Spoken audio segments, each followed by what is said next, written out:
Hello everyone. तो कैसे हैं आप सभी? आई होप वेल आप सभी अच्छे होंगे और आप सभी की स्टडीज़ भी अच्छी ही चल रही होगी। जब जानते हैं आज की इस शॉर्ट सेशन में हम रिवाइज करने वाले हैं जैव प्रौद्योगिकी एवं इसके उपयोग। काफ़ी इंपॉर्टेंट है फॉर नीट एंड बोर्ड्स दोनों के लिए इसके एनसीईआरटी होते हैं, क्योंकि बोर्ड्स में भी यहाँ से क्वेश्चन पूछ लिए जाते हैं डायरेक्टली एंड नीट में तो आते ही हैं 100% एनसीईआरटी बेस्ड, जैसा कि आपको पता ही होगा। तो जैसा कि हम जानते हैं आज हम इस शॉर्ट सेशन को रिवाइज करने वाले हैं एंड ओनली डेप्थ लाइंस को हम कवर करेंगे। एंड आपके लिए एक बेनिफिशियल चीज़ है कि अब मैं यहाँ पे पीडीएफ भी प्रोवाइड करता हूँ, डिस्क्रिप्शन लिंक में आपको वीडियो अपलोड होने के बाद मिल जाएगा, तो आप वहाँ से डाउनलोड कर सकते हैं।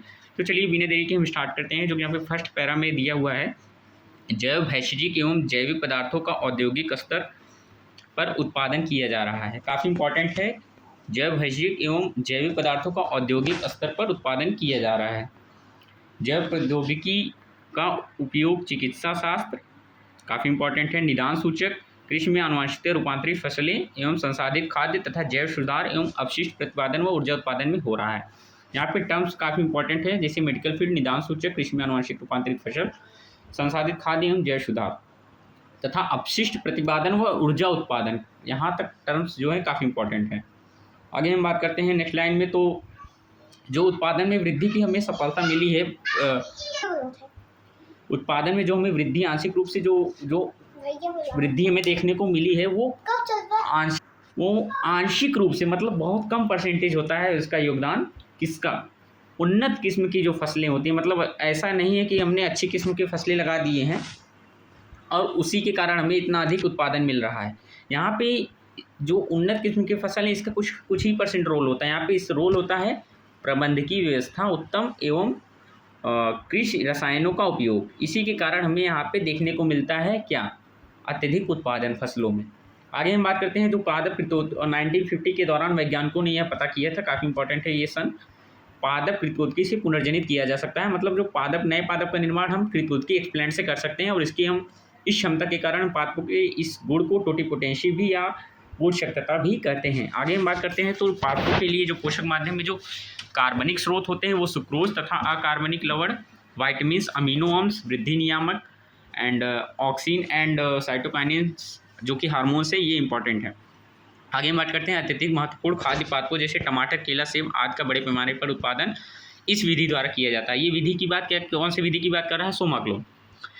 सूक्ष्म प्रवर्धन, माइक्रो जनरेशन, मतलब सूक्ष्म प्रवर्धन जो होता है, हम जैसे कि जानते हैं कि पादप की छोटे से खंड के द्वारा हम कई सारे पादपों का निर्माण कर सकते हैं, इसे हम सूक्ष्म प्रवर्धन कहते हैं। और सूक्ष्म प्रवर्धन द्वारा जो यहाँ पे एग्जांपल दिया है काफ़ी इंपॉर्टेंट है, टमाटर, केला, सेब आदि का बड़े पैमाने पर उत्पादन हो सकता है। आगे हम बात करते हैं इस विधि का अन्य महत्वपूर्ण उपयोग रोग ग्रसित पादपों से स्वस्थ पादपों में पुनर्लाभ है। काफ़ी इंपॉर्टेंट है यहाँ पे, जो कि मेनली स्किप कर दिया जाता है क्लास टीचर्स के द्वारा। जो पादप विषाणु से संक्रमित होते हैं उनका जो विभजोतक भाग होता है, मेरिस्टम भाग होता है, वो पादप अगर पूर्ण विषाणु से संक्रमित है फिर भी जो विभजोतक होता है वो विषाणु से संक्रमित नहीं रहता है, मतलब विभजोतक जो होता है वो अप्रभावित रहता है, स्वस्थ रहता है। और इन विट्रो में हम विभजोतक का इस्तेमाल करके विषाणु मुक्त पादप का निर्माण कर सकते हैं। काफ़ी इंपॉर्टेंट टर्म है यहाँ पे। आगे हम चलते हैं तो हमें देखने को मिलता है कायिक संकरण। पादपों में व्यावसायिक उपयोग के लिए वांछित समुचित अभिलक्षणों का अभाव था, ये कायिक संकरण की ही बात करता है। आनुवंशिक रूपांतरित जीव जो होते हैं जेनेटिकली मॉडिफाइड ऑर्गेनाइजेशन कहलाते हैं, मतलब और यहाँ पे देखिए ऑर्गेनाइजेशन नहीं होगा, यहाँ पे ऑर्गेनिज्म होगा, sorry, genetically modified organism. GMO का व्यवहार स्थानांतरित जीन की प्रकृति पर परपोषी पौधों, जंतुओं एवं जीवाणु की प्रकृति व खाद्य जाल फूड वेब पर निर्भर करता है। काफ़ी इंपॉर्टेंट है यहाँ पे जो टर्म है, नेचर ऑफ जीन, परपोषी पौधा, जंतु, जीवाणु की प्रकृति व खाद्य जाल पर निर्भर करती है। आगे हम बात करते हैं साथ ही जीन का उपयोग तदनुकूल पादप के निर्माण में भी सहायक है, जो कि वैकल्पिक संसाधनों के रूप में उद्योगों में वसा, लिपिड्स, ईंधन व भेषजिक पदार्थों की आपूर्ति की जाती है। यहाँ पे जो लैंग्वेज है वो इंपॉर्टेंट है। बीटी एक प्रकार का जीव विष है, काफ़ी इंपॉर्टेंट है। बीटी जो होता है बैसिलस थ्रूइंजेंसिस जो जीवाणु होता है, बैक्टीरिया होता है, उसी को हम बीटी कहते हैं। और उससे रूपांतरित जो फसल होती है जिनमें बीटी का यूज किया जाता है उसे हम बीटी फसलें कहते हैं। यहाँ पे दिया है जीन्स का चुनाव फसल व निर्धारित कीट पर निर्भर करता है, लेकिन मोस्टली याद रखना जो मोस्टली है वो कीट समूह की विशिष्टता पर निर्भर करता है, काफ़ी इंपॉर्टेंट है। आगे हम बात करते हैं तो याद रखना ये शलभ का चित्र दिया हुआ है एंड पीड़क प्रतिरोधी पौधा जिसके निर्माण के लिए हम जीन साइलेंसिंग आरएनए अंतरक्षेप का प्रयोग करते हैं, जो सूत्रकृमि मिलवाइडेगन इंकॉग्निशिया के कारण संक्रमित होता है, जो स्वस्थ तंबाकू का पौधा जिनकी जड़ों में ये संक्रमित करता है। यहाँ पे दिया अंतरक्षेप आरएनए अंतरक्षेप जो होता है, इस जिसमें क्या करते हैं हम एमआरएनए जो द्विलीकीकरण करके यहाँ पे डबल स्ट्रैंड हो जाता है, इससे प्रोटीन का निर्माण नहीं होता है, ट्रांसलेशन प्रक्रिया नहीं होती। वो यूकैरियोटिक जीनों में कोश की सुरक्षा का एक विधि है। मतलब ये कोश की डिफेंस, मतलब सेलुलर डिफेंस की एक पाथों के लिए ये बेनिफिशियल है जीवों से, मतलब इस प्रकार के सूत्रकृमियों से बचाव के लिए। याद रखना यूकैरियोट्स काफ़ी इंपॉर्टेंट है। आगे हम बात करते हैं तो हमें नेक्स्ट लाइन में यहाँ पे देखने को मिल जाता है, अगर हम बात करें चिकित्सा में जैव प्रौद्योगिकी के उपयोग में आते हैं तो हमें यहाँ देखने को मिलता है इसके द्वारा सुरक्षित, अत्यधिक प्रभावित, अत्यधिक मात्रा में पुनर्योजित चिकित्सीय औषधियों का अवांछित प्रतिरक्षात्मक प्रभाव नहीं पड़ता है। काफ़ी इंपॉर्टेंट है, याद रखना। मतलब अननेसेसरी जो एलर्जीज इशूज़ होते हैं वो इससे नहीं देखने को मिलते हैं हमें। बायोटेक की यूज़ से जो मेडिसिन का निर्माण होती है उनमें हम जानते हैं बायोटेक की यूज़ से 30 पुनर्योजित चिकित्सीय और मेडिसिन का निर्माण हो गया, जिनमें से 12 भारत में यूज हो रही हैं, विपरीत मतलब यूज हो रही हैं। आगे हम बात करते हैं जो आनुवंशिक नियंत्रित जो इंसुलिन होता है, जिसे हम हीमोलिन भी कहते हैं, इसके बारे में ये याद रखना है। जो अनमेच्योर प्राक इंसुलिन होता है उसमें 3 श्रृंखलाएँ होती हैं, ए बी व सी, जबकि जो मैच्योर होता है उसमें 2 ही श्रृंखलाएँ होती हैं, एक बी पेप्टाइड एक इंसुलिन, जिसमें सी पेप्टाइड नहीं होता है। याद रखना वो स्वतंत्र हो जाता है, फ्री हो जाता है मैच्योर इंसुलिन में। इसी को फॉलो करते हुए वैज्ञानिकों ने जो 1983 में एली लिली नामक जो संस्था थी अमेरिकी, वहाँ पे ह्यूमिलिन का निर्माण किया गया, जो कि आनुवंशिक रूपांतरित इंसुलिन होता है। याद रखना इंसुलिन में 2 छोटी पॉलीपेप्टाइड श्रृंखलाओं का बना होता है, ये मैच्योर की बात कर रहा है। आगे हम बात करते हैं परिपक्वता के दौरान ही ये जो सी श्रृंखला होती है वो विलगित हो जाती है, अलग हो जाती है। मतलब परिपक्वता के दौरान, ना कि परिपक्वता मैच्योरिटी के पहले, ना कि मैच्योरेशन के बाद। याद रखना ड्यूरिंग मैच्योरेशन का ही बात कर रहा है, यहाँ पे इंपॉर्टेंट है। 1983 जैसा कि मैंने बताया। अब यहाँ पे आता है जीन चिकित्सा, जिसे हम कहते हैं इंग्लिश में कुछ कहते हैं, याद नहीं आ रहा है अभी। हम बात करते हैं 1990 में एक 4 वर्षीय लड़की में जीन चिकित्सा का प्रयोग किया गया था, देखा गया, जिसमें एडिनोसिन डी एमिनेज, एडीए काफ़ी इंपॉर्टेंट है, फुल फॉर्म एडिनोसिन डी एमिनेज। वो क्या होता है, इसकी कमी के कारण उसको हो गया था एंजाइम प्रतिरक्षा तंत्र के लिए एक अति आवश्यक जो होता है, इसके कारण से उसको एक बीमारी हो गई थी, जिसमें उसको एडीए का अभाव हुआ था, एडिनोसिन डीएमिनेज, जो कि प्रतिरक्षा तंत्र के लिए काफ़ी आवश्यक होता है, इसलिए उसको प्रतिरक्षा इम्यून डेफिशिएंसी की बीमारी हो गई थी, जिसके परमानेंट उपचार के लिए हम क्या करते हैं, मज्जा की कोशिकाएं, मैरो की कोशिकाओं को हम विलगित करके प्रारंभिक भौड़ की अवस्था में दिया। याद रखना जो होता है भौड़ की अवस्था में जो हम ट्रांसफ़र करते हैं, ना तो एंजाइम करते हैं, ना कि हम लिम्फॉइड्स करते हैं, जो हम ट्रांसफ़र करते हैं वो बोन मैरो की कोशिकाएँ होती हैं, वो परमानेंट उपचार के लिए भी।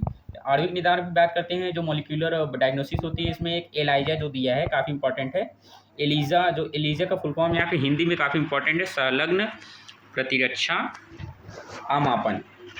एलाइजा या एलिजा, संलग्न प्रतिरक्षा आमापन, ये कुछ ऐसी तकनीक है जिसके द्वारा रोग का प्रारंभिक पहचान किया जाता है, जैसे कि आपने एड्स में पढ़ा होगा इसके बारे में। ट्रांसजेनिक जंतु में यहाँ पे ये इंपॉर्टेंट है, सामान्य क्रिया एवं विकास शारीर की रोगों का अध्ययन के लिए। रोगों के अध्ययन में याद रखना है जो परजीवी नमूने होते हैं वो cancer, cystic fibrosis, rheumatoid arthritis, Alzheimer, वो परजीवी नमूने। याद रखना सामान्य शारीरिक क्रिया एवं विकास के लिए, रोगों का अध्ययन के लिए। जैविक उत्पाद, याद रखना जैविक उत्पाद में काफ़ी इंपॉर्टेंट है मानव प्रोटीन जो अल्फा-1 एंटीट्रिप्सिन है, उसका उपयोग एम्फाइसीमा के निदान में किया जाता है। आगे हम बात करते हैं जो 1977 में सर्वप्रथम परजीवी गाय रोजी नामक, जो परजीवी गाय, ये गाय का नाम है रोजी, कंफ्यूज नहीं होना है आपको। ये मानव प्रोटीन से संपन्न थी, मतलब इसके दूध में अत्यधिक प्रोटीन पाया जाता है, जो कि शिशुओं के लिए संतुलित पोषक तत्व होता है, वो उसमें 2.4 ग्राम पर लीटर में पाया जाता है। ये 2.4 ग्राम अमाउंट ऑफ प्रोटीन को दिया है रोजी नामक गाय में, जो कि परजीवी गाय थी, ट्रांसजेनिक एनिमल थी, 1977 में बनाई गई थी। ये सामान्य गायों में नहीं पाया जाता है प्रोटीन, जो अल्फा लैक्टो एल्बुमिन काफ़ी इंपॉर्टेंट है, दूध में जो पाया जाता है मानो अल्फा लैक्ट एल्बुमिन मिलता था। नेम इंपॉर्टेंट है, मानो अल्फा लैक्ट एल्बुमिन। आगे हम बात करते हैं टीका सुरक्षा हो गया, रासायनिक सुरक्षा परीक्षण में भी काफ़ी इंपॉर्टेंट रोल प्ले करता है। ये जो परजीवी जंतु में मिलने वाले कुछ जीन होते हैं, इसे अविषालु पदार्थों के प्रति अति संवेदनशील बनाते हैं, अविषालु पदार्थों के प्रति। याद रखना जो परजीवी होते हैं उन्हीं में, नॉर्मल में नहीं, ट्रांसजेनिक के लिए ही बात कर रहा है, जबकि परजीवी में ऐसा नहीं होता है।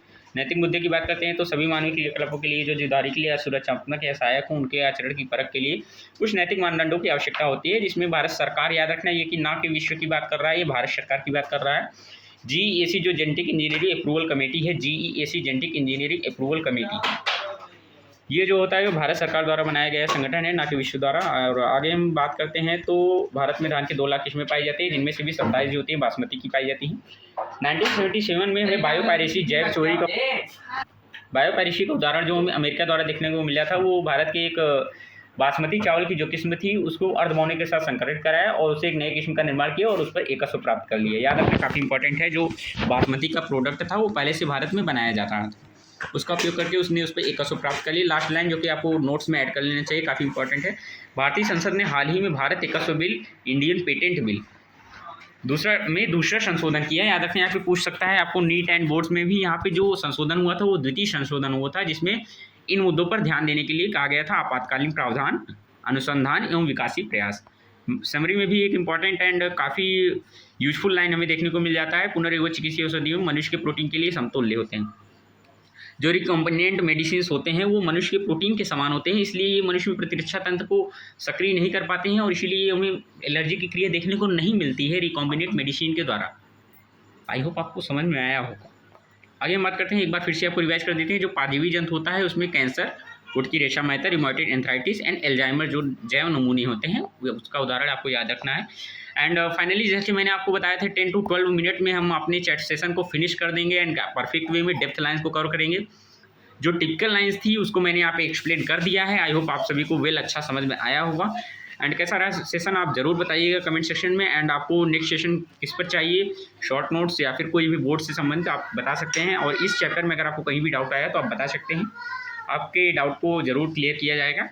And thank you everyone for attending the session. I hope आप सभी आपकी स्टडीज़ भी वेल ही चल रही होगी। So thank you everyone for attending the session. Bye bye.